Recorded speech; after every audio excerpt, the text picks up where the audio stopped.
Hello guys, welcome back. So we just got done talking about Ronda Rousey versus Liz Carmouche, the matchup that changed women's MMA. We're now going to transition into our next segment where we're going to talk about the women's college tennis updates. We have a lot to talk about for this, and there's three things that we're going to focus on in this segment. First, we're going to talk about UCLA and UT Austin in the NCAA round of 16. Then we're going to talk about Penn State women's tennis senior Sofiya Chekhlystova, who was tabbed College Sports Communicators Academic All-District. And then lastly, we'll talk about the 3 Alabama women's tennis players named to CSC Academic All-District team. Sorry guys. Excuse me. And before we start, I wanted to remind you guys to like and follow our show, and to become a part of our show, you can tip and donate. Your support means a lot to us. Also, using that link, GSMCpodcast.net, puts your questions at the top of the list so that I can see them, and it also really helps the show. Lastly, I wanted to remind you guys to stay till the end because we have a very exciting segment, and I'm very excited for it, where we're going to be talking about Caitlin Clark's debut from yesterday in the WNBA, so you guys better stick around for that. So now that we got that out of the way, we are going to go into some of the updates about women's college tennis. Okay, so starting with UCLA and UT Austin. UT Austin is ranked as number 9 and UCLA is ranked at number 8. On Friday at the Los Angeles Tennis Center, the Longhorns, which is UT Austin, concluded their season with at least 23 wins for the 4th straight season. Texas came up just short in the doubles point, a tiebreaker of the deciding match, and after graduate number 42 Tanya Sasnouskaya even the overall match with a singles win at number 4, the UCLA Bruins won singles contest at numbers 1, 3, and 6 to clinch. The Longhorns were in second set tiebreakers and other 2 matches at number 2 and 4 when the play ended.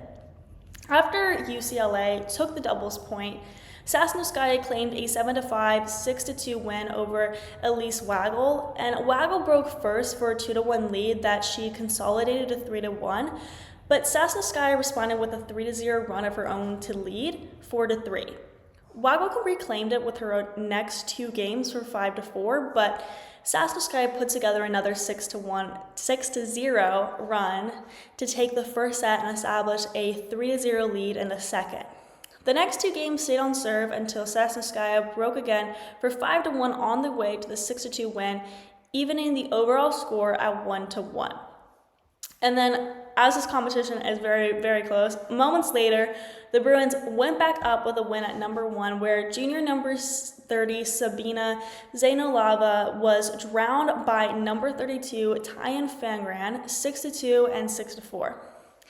Fangran picked up an early break on a deuce point for a 2-0 lead, starting a streak of 4 straight breaks between the players that left Fangran up 4-2. The last of those would be the start of a 4-0 run for Fangran to take the set, open the second with the 1-0 lead. Fangran again broke first in that set for a 3-1 lead, but Zainolava broke back and held to even it 3-3. It stayed on serve from there until Fangran broke again on a deuce point to win, which ended with 6-4. UCLA extended its lead to 3-1 as senior number 85, Charlotte Shavatippin, fell to number 73, Bianca Fernandez, 7-6, and then 6-4 at number 3. In a back-and-forth first set, Fernandez broke on a deuce point in the opening game, but Shavatippin broke right back, and the set stayed on serve from there until Shavatippin broke on a deuce point for 5-3, but Fernandez came back on a 3-0 run that included a deuce point break for a 6-5 lead. Then Shavatippin kept the set alive by breaking back to get a tiebreaker where she took the first point this time, but Fernandez set out on a 4-0 run on the way to a 7-2 win overall. The second set then featured 6 deuce points. However, it stayed on serve for the first 5 games to a 3-2 lead for Fernandez despite 3 deuce points in that span. Fernandez followed with the first break of 4-2, which set off a string of 4 straight breaks for the players, the last of which Shavatippin won on a deuce point. However, Fernandez then held on a deuce point for the match. So the clinch came at number 6, where sophomore Vivian O'Reilly-Skye was down by Amani Gishard 6-0, and then 4-6, and then 6-4. Although Gishard swept the first set, including 2 deuce points, O'Reilly-Skye won 3 of the first 4 games of the second set on deuce points for a 3-1 lead that she then increased to 4-1. Gishard responded with a 3-0 run to tie it, including a deuce point break, but O'Reilly-Skye captured the next 2 games with a deuce point break of her own for the win. And that would be the start of a 5-0 run for O'Reilly-Skye, who posted a 3-0 lead in the third set.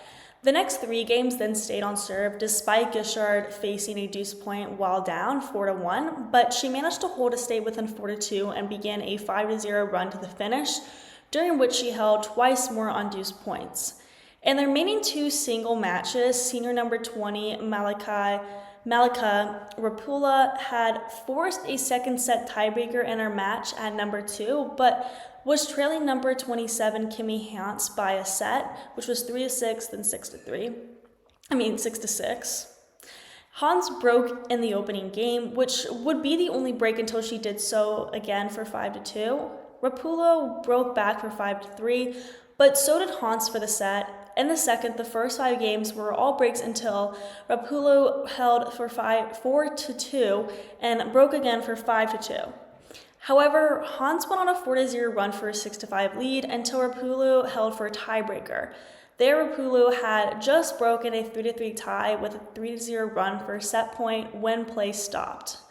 The other contest had senior number 122 Taisia Pachkaleva leading Ann Kristen Lutke-Meyer 6-3 and then 6-6 at number 5. In the first set, Pachkaleva turned a 2-2 tie into a 5-2 lead on her way to a 6-3 win. She then trailed 3-0 in the second set, but rallied for a 5-4 lead. The players then alternated the next 3 games to a tiebreaker where Pachkaleva started with a 2-1 lead, but Lutke-Meyer went on a 3-0 run until Pachkaleva claimed the final point before play halted. Earlier in doubles, the duo of Shavatippin and O'Reilly-Skye was first off the court with a 6-3 win over Gishard and Sasha Vagramov. 5 of the first 6 games of the match were breaks, starting with UCLA breaking in the opening game.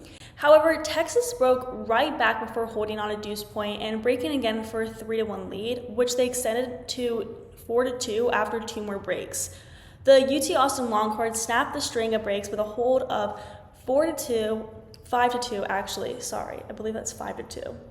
Yeah, they had a string of breaks of 5-2, and the last 2 games stayed on serve to the win for Shavatippin and O'Reilly-Skye. UCLA then answered on court 1 as the number 19 duo of Zainalova and Pachkaleva fell to the number 13 pair of Fangren and Waggle 6-2. The Bruins got out to a 4-0 lead on the strength of 2 deuce point breaks in the first and third games, and the rest of the match stayed on serve with no games reaching deuce to the final. That left it to court 2, where the number 30 tandem of Rapula and Sasnouskaya came up just short in a tiebreaker against the number 42 pair of Hans and Lutke-Meyer, and it ended in 7-6. Texas got out to a 3-0 lead that included 2 deuce points wins for a hold and break in the first 2 games. After the Longhorns consolidated their break, the Bruins went on to a 5-0 run for the lead. Rapulu and Sasnouskaya held in the next game to pull within 5-4, and then finish a match point at deuce to break and even it 5-5. The next 2 games also went to deuce, with the Longhorns holding for 6-5, and although they led in the next game 15-40, the Bruins rallied to send it to the tiebreaker, where they continued their running by winning the first 4 points. After the teams exchanged 2-0 runs for a 6-2 lead for UCLA, Texas fought off 3 match points to pull within 6-5, but the Bruins finally captured the point they needed for the win. And ultimately, with this, the UCLA eliminated UT Austin from the tournament.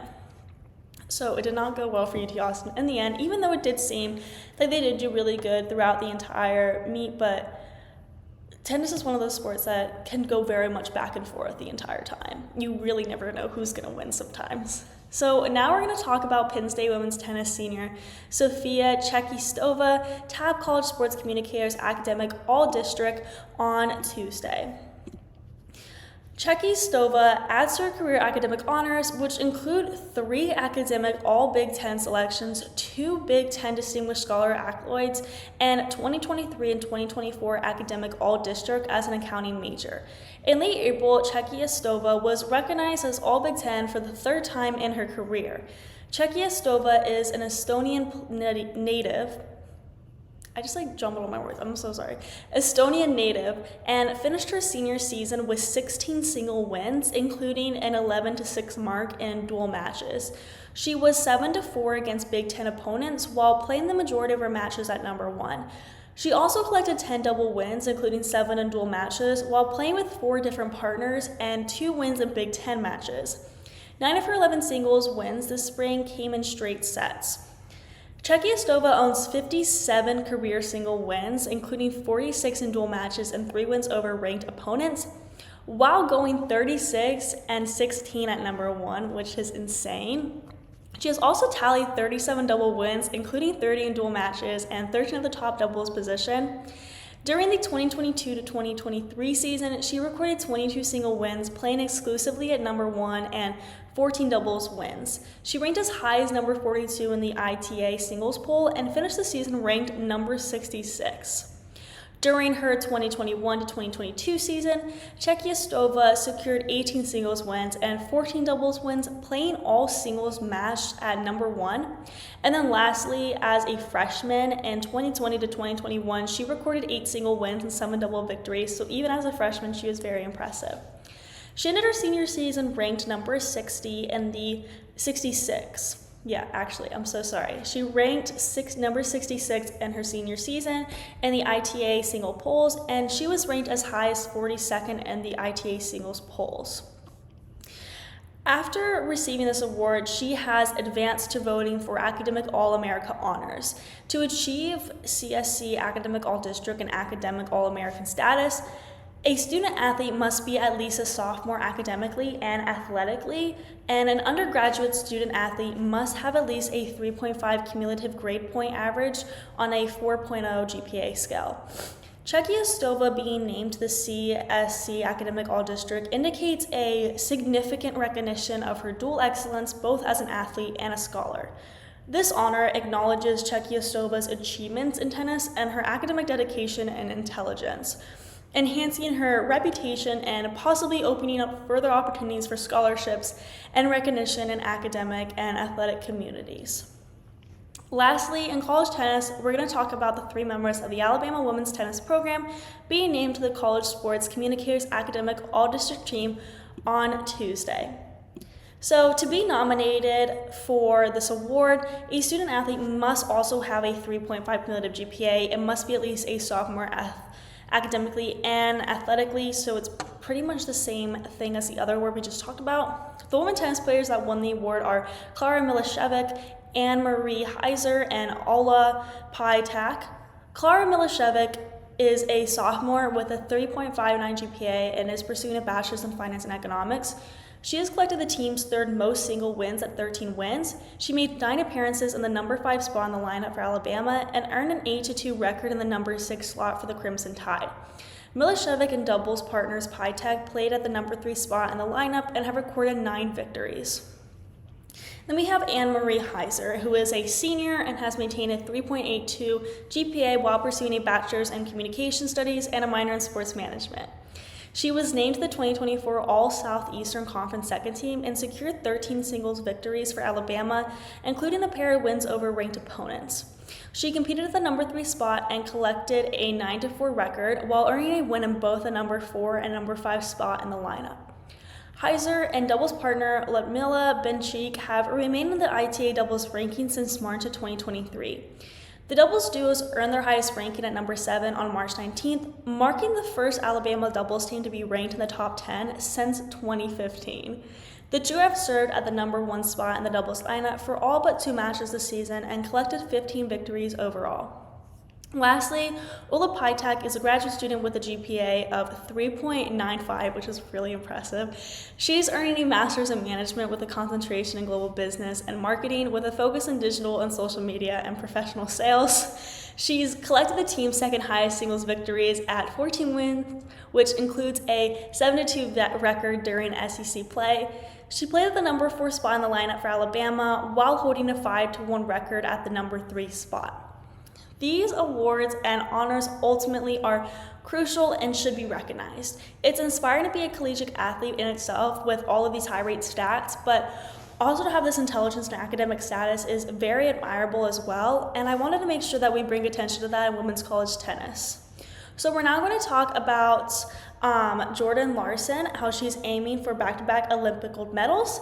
Before we do so, we are going to be taking another very short break, so I will see you guys very soon.